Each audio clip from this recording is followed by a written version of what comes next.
First line நேயர்களுக்கு வணக்கம். இப்போ என்ன பார்க்க போகிறோம் அப்படின்னா, மோடிக்கு ஏற்பட்டுள்ள மிகப்பெரிய நெருக்கடி. நீங்கள் நினைக்கலாம் ஜென்ரலாக இப்படி தான் சொல்லிகிட்டே இருக்கீங்க, மோடி தான் பிரதமர் ஆகிட்டாரு, வரமாட்டாருன்னு சொல்லி கடைசியில் பிரதமர் ஆகிட்டாரு, அவர் அப்படி பண்ணுவார் இப்படி பண்ணுவார்னு நீங்கள் நினைக்கலாம். ஆனால் இது எப்படி அப்படின்னா, ஒரு சின்ன உதாரணத்தோடு நான் ஆரம்பிக்கிறேன்.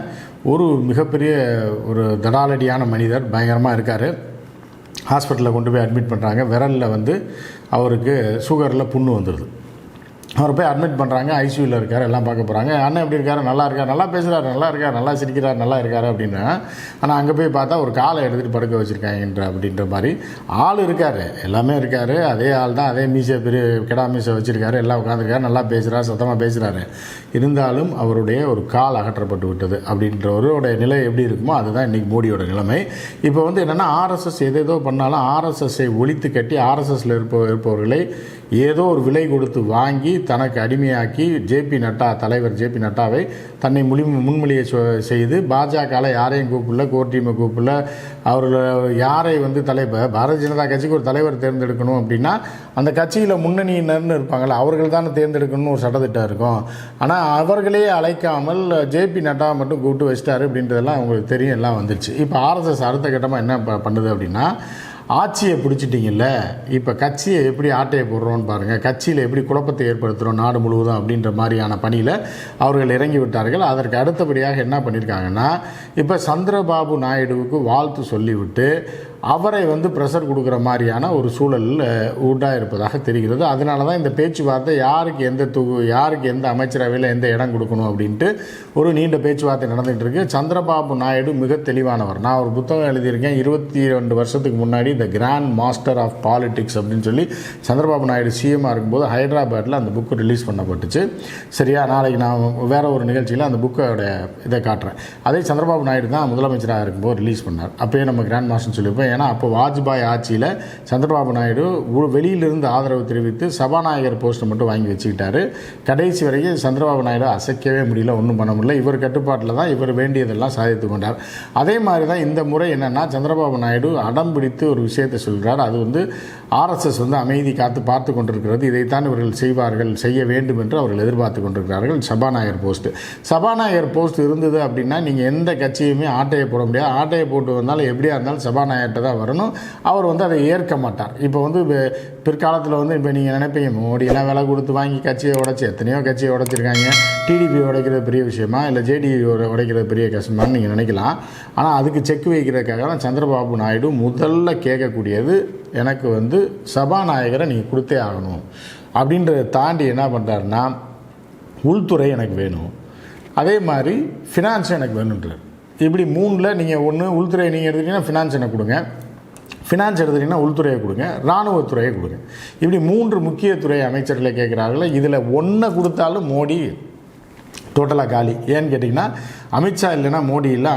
மோடியோட எல்லா நன்மை தீமைகளுக்கு காரணம் அமித்ஷா தான். ஏன்னா மோடி நாளைக்கு சிறைக்கு போனாலும் அமித்ஷாவும் சேர்ந்து தான் போக வேண்டியது இருக்கும். மோடிக்கு நல்லது நடந்தாலும் அமித்ஷா அதை அனுபவிக்க மாதிரி இருக்கும். எனவே அமித்ஷாவை உடைத்து மோடியையும் அமித்ஷாவையும் பிரிக்க வேண்டும் என்று, பிரித்தால் மட்டுமே ஆர்எஸ்எஸ் இனி உயிர் வாழ முடியும் என்கிற நிலைக்கு அவர்கள் விட்டார்கள். இவர்கள் 2 பேருமே இதில் பெரிய கூத்து என்னென்னா, மோடி அமித்ஷா 2 பேருமே ஆர்எஸ்எஸ் பின்புலத்திலேருந்து வந்தவர்கள் தான், ஆர்எஸ்எஸ்லேருந்து வந்தவர்கள் தான். இப்போது ஆர்எஸ்எஸ்கே ஆப்படித்து இந்த நட்டா, ஆர்எஸ்எஸ்லேருந்து தலைவரான பாஜக தலைவரான நட்டாவையும் ஏதோ ஒரு விலை கொடுத்து வாங்கி விட்டார்கள். ராஜ்நாத் சிங்கையும் ஒரு விலை கொடுத்து வாங்கிட்டாங்க. எனவே இந்த 2 பேரை வைத்துக்கொண்டு பாஜகவே எங்களுது அப்படின்ற மாதிரி காமிச்சு பாஜக தலைவரும் இவரும் சொல்கிறாங்க, மூத்த தலைவரும் சொல்கிறாங்கன்னு சொல்லி பதவி ஏற்று விட்டார். இன்றைக்கு வரைக்கும் பாஜகவுடைய தலைமை குழு கூட்டம் இப்போ வரைக்கும் கூட்டலை. ஸோ இதில் தான் என்ன பண்ணுறாங்கன்னா, இப்போ உள்துறையை கொடுத்தா என்ன ஆகுன்னா, நாளைக்கு மோடியே தூக்கி உள்ளே வைக்கக்கூடிய ஒரு நிலை கூட வருவதற்கான வாய்ப்பு இருக்குது. அமித்ஷாவை தூக்கி உள்ளே வைக்கிறதுக்கான வாய்ப்பு இருக்குது. அமித்ஷா பையனை தூக்கி உள்ளே வைக்கிறதுக்கான வாய்ப்பு இருக்குது. நான் அடுத்த ஒரு வீடியோவில் போடுறேன், எவ்வளோ இவர்கள் கொள்ளையடிச்சிருக்காங்க, எவ்வளோ தான் இவங்க டேக்ஸ் கட்டுறாங்க. அம்பானி எவ்வளோ டேக்ஸ் கட்டுறாரு, அமித்ஷா பையன் எவ்வளோ டேக்ஸ் கட்டுறாங்க, சராசரியாக ஐடி கம்பெனியில் வேலை பார்க்குறவன்ட்டு எவ்வளோ டேக்ஸ் கொடுக்குறாங்க, எவ்வளோ பேர் இந்த நாட்டில் டேக்ஸ் கட்டுறான்றதெல்லாம் நம்ம விரிவாக பார்க்கலாம். ஸோ எனவே அமித்ஷாவுக்கு ஆப்பாயிரும்.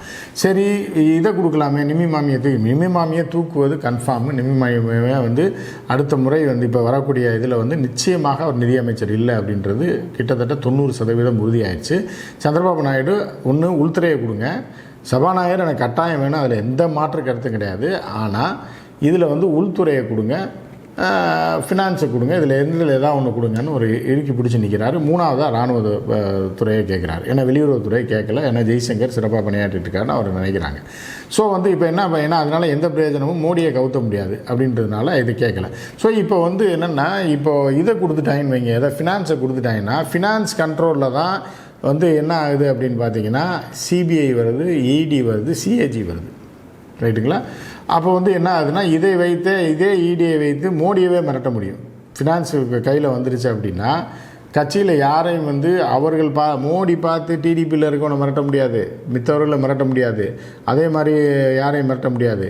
ஆனால் ஃபினான்ஸ் டிபார்ட்மெண்ட் வந்து இவர்கள் யாரை வேண்டுமானாலும் பாஜகவில் உள்ளவர்களை மிரட்ட முடியும்ன்றதுனால அதை கேட்குறாரு. ஒன்று உள்துறை கொடுத்தாலும் மோடி பாதி காலி, ஃபினான்ஸை கொடுத்தாலும் மோடி பாதிக்காளி. இந்த இப்போ 2000 ரூபா நோட்டு மாற்றினதுலேருந்து எல்லா ஊழலுமே வெளியே வந்துடும். வெளியே வந்துட்டாங்கன்னா டைரெக்டாக ஜெயில் தான் அப்படின்ற மாதிரியான ஒரு சூழல் இருக்குது. ஸோ இதனால் இதையும் இவர்கள் கொடுக்க முடியல. உள்துறையை கொடுத்தா அமித்ஷா இல்லாமல் மோடி வாழவே முடியாது. ஸோ இப்போ வந்து இராணுவத்துறையை கொடுத்தா என்ன ஆகும் அப்படின்னா, ஃப்ரான்ஸ் கவர்மெண்ட்டோட ஃப்ரான்ஸில் வந்து வழக்கு நடந்து கொண்டிருக்கிறது இந்த ரஃபேல் விவகாரம் தொடர்பாக, இவர்கள் பண்ண மோசடி விவகாரம் தொடர்பாக. இது நாடாளுமன்றத்திலே ராகுல் எடுத்து வச்சார். ஆனால் அதை பற்றி யாரும் காதிலே வாங்கி கொள்ளவில்லை.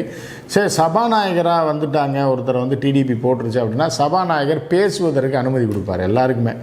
ஏன்னா பிஜேபி சபாநாயகர்னால் யாரையும் பேச விட மாட்டார். இவர் டிடிபி சபாநாயகர் போட்டாங்கன்னா எல்லாரையும் பேச விடுவாங்க. ஊழல் அது இது எல்லா விஷயத்தையும் டிஸ்கஸ் பண்ண முடியும். வேறு பல விஷயங்களை அங்கே டிஸ்கஸ் பண்ணுவதற்கு சபாநாயகர் இடம் கொடுப்பார் அப்படின்ற மாதிரியே பார்க்கப்படுகிறது. நாளைக்கு வந்து டிடிபி கட்சி ஆட்டையை போட்டு பாதி பேர் விலைக்கு வாங்கினாலும் அங்கே போனால் செல்லாத, அவர்கள் பதவி நீக்கம் செய்வதற்கும் சபாநாயகருக்கு உரிமை உண்டு. எனவே வந்து மோடி அதிலேயும் இப்போ விளக்கெண்ணெயை குடித்தது போன்ற நிலையில் அவர்கள் இருக்கிறார்கள். காரணம் என்னென்னா, எதையுமே இவர்கள் கேட்பதை கொடுக்காமலும் இருக்க முடியாது.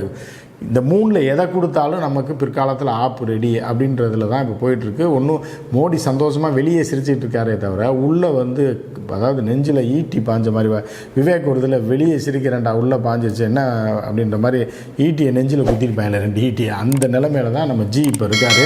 எனவே இது போக வெளிநாட்டு வந்து நெருக்கடி வேறு, அவர்கள் வந்து இவர் வேறு மாதிரி மாறி போனார் அப்படின்னா அதானிக்காக இவர் வெளிநாட்டில் போட்ட அக்ரிமெண்ட்டு அது இது எல்லாத்தையும் அவர்கள் காட்டி கொடுத்து விடுவார்கள். ஏற்கனவே ரஃபேல் பஞ்சாயத்தில் பூதாகரம் ஆகிட்டுருக்கு, அங்கே வழக்கு நடந்துக்கிட்டு இருக்குது. உடனடியாக இப்போ ரஃபேலில் வந்து சில ஊழல் விஷயங்களை வெளியிட தொடங்கியிருக்காங்க. இப்போ வெளிநாட்டு மீடியாலாம் இப்போ தான் மோடியை பற்றி ஒன்றுனா எழுத தொடங்கி இருக்கிறது. கோடி மீடியா கொஞ்சம் அடங்கி இருக்குது அப்படின்னு பார்க்கலாம். ஏன்னா கோடி மீடியாவுக்கு பணம் கொடுத்துருக்காங்க. இருந்த போதிலும் இப்போ மோடிக்கே நிலை மாறி நாளைக்கு வேறு யாரும் ஆட்சிக்கு வந்தால் நமக்கு ஆப்படிச்சிருவாங்கன்னு சொல்லி என்னென்னா கோடி மீடியாவும் கொஞ்சம் அடக்கி வாசிக்குது இந்த 3 நாளாக. சரியா? இப்படி இருக்க சூழ்நிலையில் ஆர்எஸ்எஸ் என்ன நினைக்குதுன்னா, இப்போது சந்திரபாபு நாயுடோடு அவர்கள் நல்ல லிங்கில் தான் இருக்காரு. ஆனால் ஆர்எஸ்எஸ்க்கும் சந்திரபாபு நாயுடுக்கும் ஆகாது. சரிங்களா? பிஜேபிக்கும் சந்திரபாபு நாயுடுக்குமே கொள்கை ரீதியில் எதிர்ப்பு தான். இருந்த போதிலும் தற்போதைய சூழலில் அங்கே ஒய்எஸ்ஆர் காங்கிரஸை ஒழிக்கணும், நம்ம ஆட்சிக்கு வரணுன்றனால இவர்களோட கூட்டணி போட்டார். இப்போ வந்து மோடியோட குடுமையை வந்து யார் கையில் இருக்குது அப்படின்னா இவர் கையில் இருக்குது. ஏன்னா நிதிஷ்குமார் ரொம்ப ஆட மாட்டார். காரணம் என்னென்னா, அடுத்த வருஷம் தேர்தல் இருக்கிறது. தேர்தலோட அவரோட போடணும். நிதிஷ்குமார் என்ன பிளான் பண்ண போகிறார் அப்படின்னா, அங்கே உள்ள ஆட்சியை பாஜக கையில் ஒப்படைத்து விட்டு ஒரு மத்திய அமைச்சர், ரயில்வே அமைச்சர் கேட்டுட்ருக்காரு அப்படின்றாங்க. அது இருந்தாலும் ஒன்று தான், இல்லைனாலும் ஒன்று தான். அவருக்கு வந்து பெருசாக வந்து இவர்களை மிரட்ட முடியாது. சரியா? அவர் நினச்சாருன்னா ஜேடியூவை உடைக்கிறதுக்கான வாய்ப்பு இருக்குது. எனவே அவரும் கூட கேமை வந்து சந்திரபாபு நாயுடு ஆடட்டும், அவர் கையில் பாலை தள்ளி விட்டார். எனவே மோடிக்கு நெருக்கடியில் தான் அப்படியே அனலில் உட்காந்துருக்க மாதிரி உட்காந்துருக்காரு. ஆனால் சிரிச்சுக்கிட்டு இருக்காரு. சிவாஜி படம் மாதிரி தான். சரியா? வெளியே சிரிக்கிறது தான், அப்படியே சிரிச்சுக்கிட்டே அழுவார் சிவாஜி கணேசன். அதே மாதிரியான ஒரு நிலையில் தான் மோடிஜி இருக்கார். இப்போ ட்ரெஸ்ஸை மாற்ற முடியல, மூஞ்சி கழுவ நேரம் இல்லை. காலையில் ஒரு ட்ரெஸ்ஸு, மத்தியானம் ஒரு ட்ரெஸ்ஸு, காஸ்டியூம் டிசைன் மாதிரி உட்காந்துருப்பான். ஒரு லேடி நிமிஷத்துக்கு நிமிஷம் இப்போ கோயிலுக்கு போகிறாருன்னா அதுக்கு ஒரு காஸ்டியூம், தமிழ்நாட்டுக்கு வராருன்னா அதுக்கு ஒரு காஸ்டியூம், ஆந்திரா போகிறாருன்னா அதுக்கு ஒரு காஸ்டியூம், இப்போ ஒரிசா போனார்னா அதுக்கு ஒரு காஸ்டியூம், அதுக்கு ஒரு சந்தனப்பட்டை, அதுக்கு விபூதி பட்டை, அதுக்கப்புறம் இந்த கோயிலுக்கு போனோம்னா இந்த மாதிரி ஒரு ராமம். சரிங்களா? நீங்கள் பார்த்துருப்பீங்க, பட்ட நாமம்லாம் போட்டு திருப்பதிக்கு வந்திருப்பார். ஸோ இது எல்லாமே மேக்கப் மேனும் காஸ்டியூம் டிசைனரும் கூட இருப்பாங்க, ஃபோட்டோகிராஃபரும் கூட இருப்பாங்க. ஒரு 10 பேர் இல்லைன்னா மோடி காலையில் எதுவுமே பண்ண முடியாது. ஆனால் இந்த 2-3 நாட்களாக மோடி முகம் கழுவுவதற்கு கூட நேரம் இல்லாமல் இருந்துகிட்ருக்காரு. ட்ரெஸ்ஸை மாத்திர கேப்பில் இவங்க பாட்டுக்கு எதிர்கட்சியில் போய் சேர்ந்துட்டாங்கன்னா அவர்கள் ஆட்சி அமைச்சிருவாங்கனால ஒரே ட்ரெஸ்ஸை போட்டுருந்தான்ற ஃபோட்டோவையும் நம்ம போட்டோம்.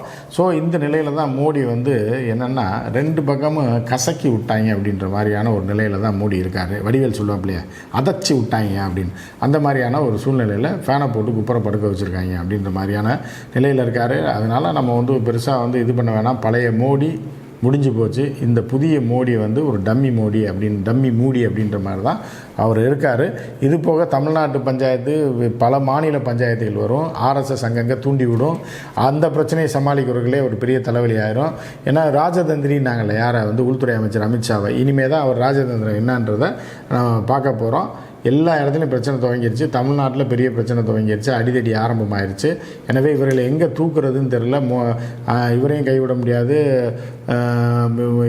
வேறு அக்காவையும் கைவிட முடியாது, அண்ணாமலையும் கைவிட முடியாது. எனவே 2 பேரும் அங்கே தூக்கிட்டோம்னா இங்கே யாரை போடுறது அப்படின்ற மாதிரி ஒரு திட்டம் போட்டு வேறு ஒரு ஆளை, புதுசாக இருக்கிற ஆளை, RSS இல்லாத ஒரு ஆளை இறக்குவதற்கான பிளானும் போயிட்டுருக்கு. என்ன நடக்குதுன்னு நம்ம பொறுத்திருந்து பார்ப்போம். அடுத்த அப்டேட்டில் நான் உங்களை வந்து சந்திக்கிறேன். மீண்டும் நிறையா விஷயங்களை நான் உங்களோட பகிர்ந்துக்கிறேன். மற்றொரு நிகழ்ச்சியில் சந்திப்போம். நன்றி, வணக்கம்.